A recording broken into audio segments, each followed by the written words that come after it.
નમસ્કાર પ્રણામ. ડાયરો એટલે ડાયા માણસનો આવરો, એને ડાયરો કહેવાય.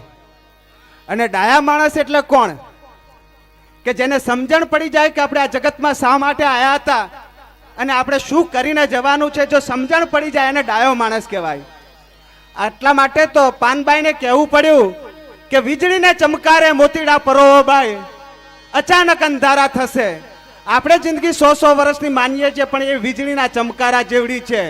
અને જો એ સમય અંતરમાં તમે આ જગત ઉપર આયાનો ફેરો વસૂલ નહીં કરો તો રહી જશો. આવા ડાયા માણસોનો ડાયરો ભેગો થયો છે. અને અહીંયા આપણી વચ્ચે એક ખરેખર પૂજનીય એવા આદરણીય દાદા ઉપસ્થિત છે. એમને સાંભળવા ખૂબ જ નસીબદાર છીએ કે જુનાગઢથી અહીંયા આપણને તેડાવવા માટેનો જે લાભ મળ્યો છે એ ચૂકતા નહીં. વસ્તુ એક જ છે કે એમની એક વાત ઉપરથી હું તમને કહી દઉં કે એમની એક વાત કીધી હતી કે તમે માકડું રમાડતો, મદારી આવ્યો છે માકડું રમાડતો હશે અને માકડાને બધી જ કળા શીખવાડશે.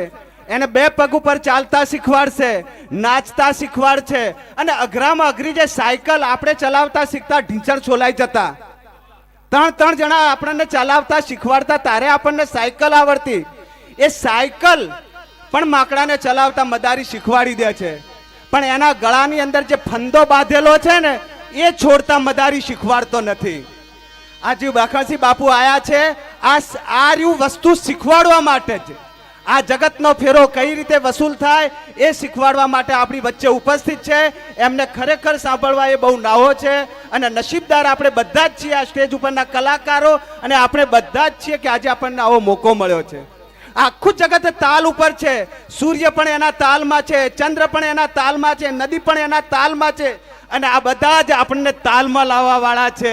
અને આપણે જ્યારે આપણા હૃદયના ધબકારાય તાલમાં છે, ફક્ત આપણે જ તાલમાં નથી. આ દાદાને સાંભળી અને દાદા આપણને તાલમાં લાવી દે, સુર તાલમાં લાવી દે.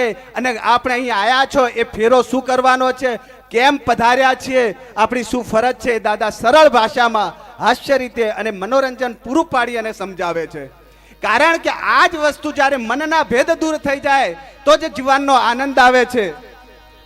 આ મનના ભેદ રહેલા અહમને ઓગાળવાની વાતો છે. આપણા ભજનીક 2 જઈ ગયા અને એ 2 ભજનીક કેમ છે? કારણ કે ભજનીક એ હોય કે જે નિરાભિમાન હોય. વૈષ્ણવ જાવ તો તેને રે કહીએ જે પીર પડાઈ જાય, પર દુખે ઉપકાર કરે તોય મન અભિમાન ના આવે. મનમાં જેને અભિમાન ના હોય એને ભગત કહેવાય. કારણ કે અમને ન તો કોનો છે ન માતર છે, કોઈ ભાર જ નથી. ભગત કોઈ કોનો માતર નહીં. ખરે શું ભજન એને પણ કોઈ કોનો માતર નહીં. અને આપણા સાંભળવા વાળું આખું જગત એને પણ કોઈ કોનો માતર નથી. આવા આજે આપણે બધા ખુદ નસીબ છીએ કે ગઢવી સાહેબ આપણી વચ્ચે છે અને આપણે ગઢવી સાહેબને સાંભળીએ.